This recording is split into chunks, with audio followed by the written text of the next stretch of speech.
इस YouTube video class में हम क्लास 12 का फिजिक्स पढ़ेंगे, जिसमें एक नया चैप्टर शुरू हो रहा है और उस चैप्टर का नाम है हमारा तरंग प्रकाश की, यानी वेव ऑप्टिक्स।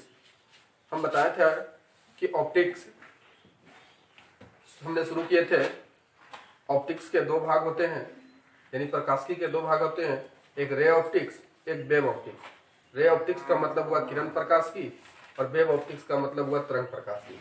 तो किरण प्रकाशिकी में 4 चैप्टर था पढ़ने का, तो जो कि हम पढ़ चुके हैं, और आज हमारा हुआ है वेव ऑप्टिक्स पढ़ने का। वेव ऑप्टिक्स में हमारा 3 चैप्टर है पढ़ने का, पहला, दूसरा, तीसरा करके। तो इस तरह से हम पढ़ेंगे।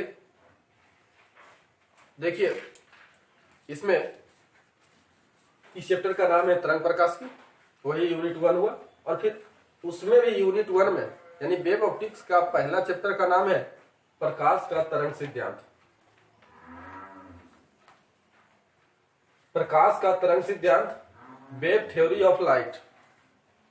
तो इसमें हम सबसे पहले जानकारी प्राप्त करेंगे कि प्रकाश की प्रकृति, nature of light. Nature of light कि प्रकाश की क्या प्रकृति है, लाइट की क्या नेचर होती है, क्या है। ऐसे तो आप प्रकाश की परिभाषा सिंपल ऐसे दे सकते हैं। यहाँ नेचर पूछ रही है कि प्रकाश वह भौतिक कारक है जिसकी सहायता से हमारी आंख किसी भी वस्तु को देख पाती है। यानी प्रकाश की सहायता से हमारी आंख किसी भी वस्तु को देख पाती है। और प्रकाश और आंख एक दूसरे के क्या होता है, कॉम्प्लीमेंट होता है, यानी पूरक होता है। इसका कहने का मतलब है कि प्रकाश से तभी आंख का उपयोग होता है और आंख है तभी प्रकाश का उपयोग होता है। तो लेकिन यहाँ पर जो है हमारा टॉपिक है कि प्रकाश की प्रकृति, इसकी क्या नेचर है। तो कहता है कि प्रकाश की प्रकृति, प्रकाश एक विद्युत चुंबकीय तरंग है। प्रकाश एक विद्युत चुंबकीय तरंग है। एक एक पॉइंट समझिएगा, आपको आसानी से समझ में आ जाएंगे। चैप्टर जब भी कोई शुरू होता है तो उसके आगे कुछ भाषा वाला क्वेश्चन होते हैं, कुछ लेक्चर होते हैं, और उस लेक्चर को समझना ही सबसे पहले जरूरी होता है, तभी आपको समझ में आएगा कि क्या है। जैसे प्रकाश का तरंग सिद्धांत चैप्टर का नाम था, तो तरंग सिद्धांत जाने से पहले कुछ और सारी बातें ध्यान रखना होता है। तो इसमें कहता है कि प्रकाश की प्रकृति, प्रकाश एक विद्युत चुंबकीय तरंग है। इसका मतलब क्या हुआ कि प्रकाश की प्रकृति बताता है कि प्रकाश एक विद्युत चुंबकीय तरंग है। ऑब्जेक्टिव पॉइंट में कि प्रकाश क्या है, तो प्रकाश विद्युत चुंबकीय तरंग है। इसका मतलब है कि विद्युत चुंबकीय तरंग वह तरंग जिसे गमन करने के लिए किसी माध्यम की आवश्यकता नहीं होती है। वह तरंग जिसे गमन करने के लिए किसी माध्यम की आवश्यकता नहीं होती है, अर्थात वह निर्वात में भी गमन कर सकता है। यानी कहने का मतलब है कि जहां हवा नहीं है वहां भी गमन कर सकता है, जहां हवा है वहां भी गमन कर सकता है, जल में भी गमन कर सकता है, कांच में भी गमन कर सकता है। यानी कोई डिपेंड, ये किसी चीज पर निर्भर नहीं है कि कांच में ही गमन करेगा, तो वही कहलाता है प्रकाश। प्रकाश एक विद्युत चुंबकीय तरंग है। विद्युत चुंबकीय तरंग का मतलब वो होता है कि तरंग को गमन करने के लिए किसी माध्यम की आवश्यकता नहीं होती है, बल्कि वह किसी भी माध्यम में गमन कर सकती है। उसे ही कहते हैं विद्युत चुंबकीय तरंग, या इसी को हम बोलते हैं आयांत्रिक तरंग। फिर आगे कहता है, तो ये इसकी नेचर हुई कि किसी माध्यम में गमन कर सकता है, इसकी खासियत हुई इसकी। फिर कहता है प्रकाश एक सरल रेखा में गतिमान होती है। वास्तविक है कि प्रकाश एक सरल रेखा में गमन करती है। तो प्रकाश एक सरल रेखा में गमन करती है। इसके लिए आप एक छोटा सा हम एक प्रयोग बताते हैं कि प्रकाश एक सरल रेखा में या सीधी रेखा में गमन करती है। इसके लिए हम एक प्रयोग करते हैं। इस प्रयोग में हम एक सीधी पाइप और एक मुड़ी हुई पाइप लेते हैं और एक मोमबत्ती लेते हैं।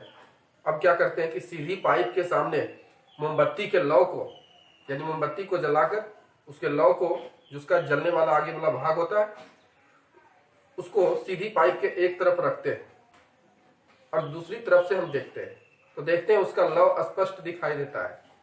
लेकिन जब हम मुड़ी हुई पाइप में रखते हैं और दूसरी तरफ से देखते हैं तो दिखाई नहीं देता है। तो इस तरह से हम कह सकते हैं कि प्रकाश एक सरल रेखा या सीधी रेखा में गमन करती है। क्योंकि अगर टेढ़ी रेखा में गमन करती तो उसका लॉ हमें स्पष्ट दिखाई देती मुड़ी, लेकिन ऐसा नहीं होता है। तो अगर क्वेश्चन आपको दे दे कि प्रकाश एक सीधी रेखा में गमन करती है, इसके लिए प्रयोग करें, तो आप दे सकते हैं आंसर। तो ये भी इसका एक नेचर हुआ कि खासियत हुआ कि प्रकाश एक सरल रेखा में गमन करती है, सीधी रेखा में गमन करती है। तीसरा कहता है प्रकाश एक अनुप्रस्थ तरंग है। प्रकाश कैसा तरंग है? तो अनुप्रस्थ तरंग है। तो प्रकाश एक अनुप्रस्थ तरंग है, इसका मतलब है कि प्रकाश जब एक माध्यम से दूसरे माध्यम में जाती है, या प्रकाश के तरंग का जब संचरण होता है, तो यह लंबवत रहती है। एक होता है अनुदैर्घ्य, एक होता है अनुप्रस्थ। तो जब तरंग एक दूसरे के समांतर हो तो वह अनुदैर्घ्य कहलाता है, लेकिन जब एक दूसरे के लंबवत हो तो वह क्या कहलाता है? अनुप्रस्थ। तो इसको कह सकते हैं कि प्रकाश अनुप्रस्थ तरंग है, यानी लंबवत रूप में गमन करती है, तथा गतिमान होने के लिए माध्यम की आवश्यकता नहीं होती है। वही हुआ आप विद्युत चुंबकीय तरंग का अर्थ हुआ कि इससे प्रकाश को गमन होने के लिए कोई माध्यम की आवश्यकता नहीं है। तो ये अगर आपसे क्वेश्चन पूछे प्रकाश कैसा है, तो प्रकाश एक विद्युत चुंबकीय तरंग है। प्रकाश कैसे गमन करती है? तो सीधी रेखा में गमन करती है। प्रकाश किस प्रकार की तरंग है? ऑप्शन में रहे अनुदैर्घ्य, अनुप्रस्थ, किस तरह से? तो अनुप्रस्थ तरंग है। और यंग तथा फ्रेनल नामक वैज्ञानिक ने यह अपने प्रयोग द्वारा सिद्ध भी किया है कि प्रकाश तरंगे अनुदैर्घ्य नहीं बल्कि क्या है? अनुप्रस्थ। तो आगे की टॉपिक में उसकी जानकारी देंगे। फिर कहता है दूसरे शब्दों में, इसको थोड़ा सा और डिटेल करते हैं। कहता है दूसरे शब्दों में प्रकाश विकिरण ऊर्जा का एक रूप है।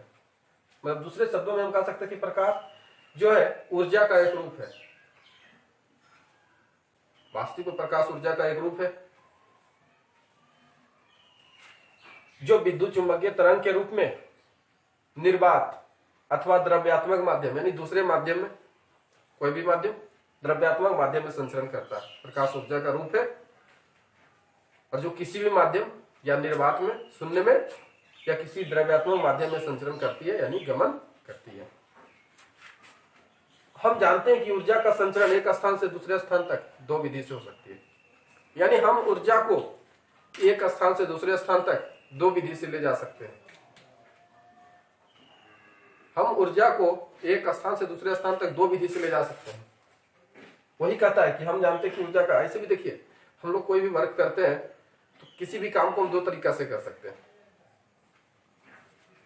पहले एक है कि अगर हमको कोई काम करना है तो हम जाके खुद उस काम को कर ले, एक तरीका ये है। और दूसरी तरीका ये है कि हम किसी से करवा लें, किसी के थ्रू, किसी के द्वारा हम उस काम को करवा लें। तरीका दो होगा, बस इसी दो तरीका से करते हैं। तो इसी कहता है कि हम जानते हैं कि ऊर्जा का संचरण एक स्थान से दूसरे स्थान तक दो ही विधि से हो सकती है। पहला, पदार्थ के कण स्वयं ऊर्जा लेकर स्थानांतरित होता है। पदार्थ के जो कण है, उस ठोस, द्रव, गैस, एक संग कहलाते पदार्थ के, तो स्वयं ऊर्जा लेकर, माने खुद ऊर्जा लेकर एक स्थान से दूसरे स्थान तक जाते हैं, जिसे कणिका में संचरण कहा जाता है। यानी हम बोल सकते हैं कि पदार्थ के कण जब स्वयं ऊर्जा लेकर एक स्थान से दूसरे स्थान तक जाते हैं तो ये कण के रूप में जाते हैं, तो जिसे कणिका संचरण कहा जाता है, क्योंकि ये कण के रूप में संचरण हो रहा है।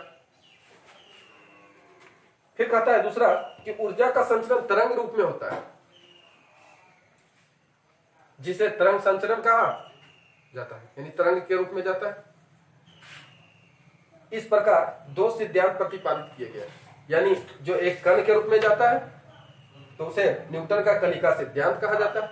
कण कैसे जाता है इसके बारे में हम न्यूटन का कणिका सिद्धांत पढ़ेंगे, तो हम आपको बताते हैं कि न्यूटन का कणिका सिद्धांत ये कण के बारे में दिया है, और हाइगेन्स का तरंग सिद्धांत यानी तरंग के बारे में जो संचरण के रूप में व्याख्या की है, जानकारी दी है, वो किसने दी है? हाइगेन्स। तो यहाँ से फिर से दो ऑब्जेक्टिव, दो पॉइंट बने हैं कि न्यूटन कणिका सिद्धांत का प्रतिपादन किसने किया? तो न्यूटन ने। और तरंग सिद्धांत का प्रतिपादन किसने किया?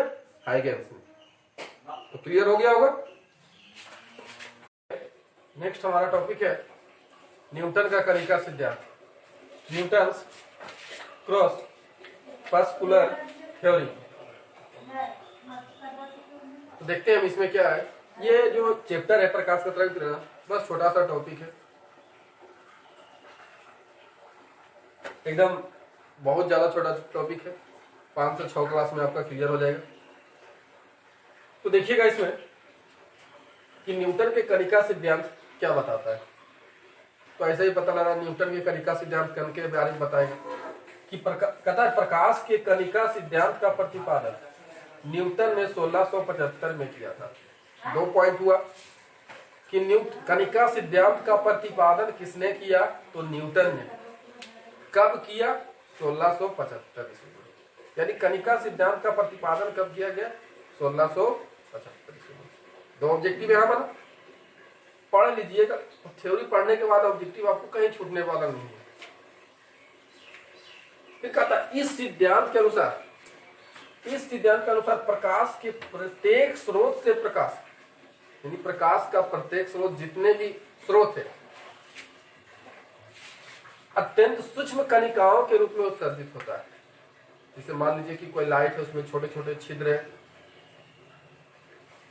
या किसी तरह का लाइट है, उसमें ढेर सारा छोटे छोटे बल्ब लगे, तो क्या हो गया, हर एक स्रोत हो गया उसका। तो वही कहता प्रकाश के प्रत्येक स्रोत से प्रकाश अत्यंत सूक्ष्म माने छोटे छोटे कणिकाओं, यानी कण के रूप में उत्सर्जित होते हैं। जिस प्रकार देखते हैं वायुमंडल में कण घूमते रहते हैं, कणिकाओं के रूप में उत्सर्जित होता है।